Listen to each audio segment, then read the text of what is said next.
Ssaabalabirizi w'ekkanisa ya Uganda kitaffe mu Katonda Kaziimba Mugalu asinzidde Namirembe maka g'obwa Ssaabalabirizi gy'atuuzizza olukuŋŋaana lwa bannamawulire okubabuulira enteekateeka zonna ez'okujaguza amazuukira ga Kristo eri ekkanisa ya Uganda, n'agamba nti ng'ekkanisa bennyamivu olw'emize naddala obubbi egyeyongedde ennyo. Ono anokoddeyo eky'amabaati agabbibwa baminisita, n'agamba nti bano bagwana okugazzaayo ate nga bagongedde nako. Okutwala amabaati gamba ng'ekyokulabirako, naye waliwo n'abalabi batwala oba bwe babba ne batakwatibwa, abo nabo we bali. Naye mu Luka essula 19 n'ennyiri 8 Zaakayo bwe yakyuka yagamba bannange, ebintu byonna bye natwala bannaye mbaliira emirundi 4 oba nali azamanya omuntu yenna.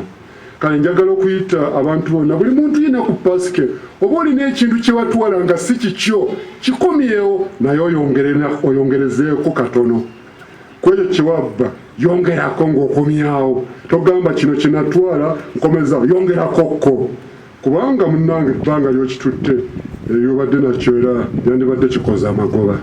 Ssaabalabirizi era kinoganyizza ng'ekkanisa ya Uganda bw'etagenda kwetiiririra kuwagira muze gwonna, gamba ng'ogw'ebisiyaga okulinnyirira eddembe mpozi n'okukabasanya abaana abato.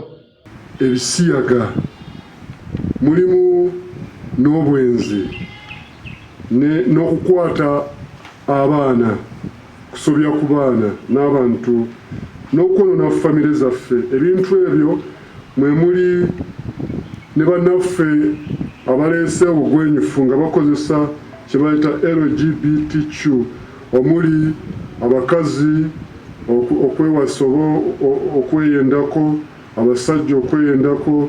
Waliwo abantu abalala abeefuula, oli aganze nazaalibwa ndi mukazi naye ekyamazima ndi musajja, nazaalibwa ndi mulenzi naye ekyamazima ndi mukazi. Waliwo n'abalala abateetegeera oba nze ndiki, gye bayita queer, teyetegeera kyali, oba atera okuba nsolo oba atera okuba kiki, queer kugamba bino byonna bigendera muno. Ebintu ebyo byonna bagenda bongerako plus manyi gye binaggwera. Kale ebyo byonna bufaafaagamu. Obufaafaagamu obwo nyagadde okubwogerako nti Katonda tabwagala. Bw'atyo akubiriza bannayuganda mu kiseera kino okuvaayo okwenyigira ennyo mu kukola okulwanyisa obwavu obukudde ejjembe mu buli maka, ng'agamba nti buno okubulwanyisa kigwana n'abantu okukyusa endowooza yaabwe. Ekyanga ate alusa bagamba omuntu nga beeteekako ebintu byabalemerako. Nolwekyo tulwanyise embeera y'obwongo okweteekako ebintu, tuyige okukola, tukozese ettaka, tukozese amagezi Mukama ga Uganda. Tusobola okukola.